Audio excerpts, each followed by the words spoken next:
Missouri lawmakers passed a major hurdle for an incentive package to keep the Chiefs and Royals in the state and also providing storm relief. Hannah Falcon breaks down what the senators did around 3 a.m. Late night turned into early morning as Missouri senators discussed and debated incentives for professional sports teams to build stadiums. Finally coming to an agreement they hope will prompt the Chiefs and Royals to stay in Missouri around 2:30 a.m. We just let the state of Kansas poach, really the pride and joy of the western side of the state, and I would say the entire state of Missouri, and then I would also say what's next. The plan, sponsored by Senator Curtis Gregory, would provide bonds for 50% of the stadium construction, up to $50 million a year. When all is said and done, the bonds for the Chiefs and Royals would be around $900 million total. That all comes out of tax revenue the teams provide for the state. And I can tell you without a shadow of a doubt, the fiscal note will still be $900 million if the Chiefs go across the state line, because the state of Missouri is no longer going to be collecting those tax dollars. Although the plan received bipartisan support,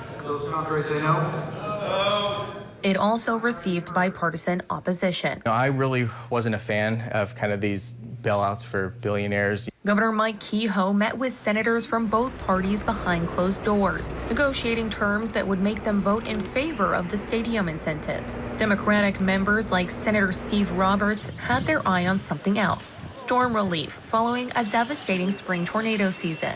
Kansas City is phenomenal and thriving and would love to keep the teams there, but my focus is on immediate emergency relief.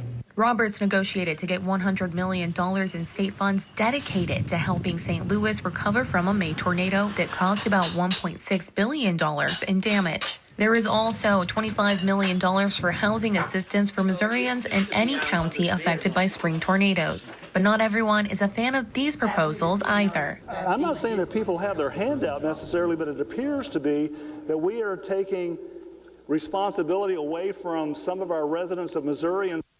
These proposals now go to the Missouri House, expected to start work early next week. Lawmakers are working quickly on these, faced with a June 30th deadline to get an offer in front of the Chiefs and the Royals. Reporting in Jefferson City, I'm Hannah Falcon.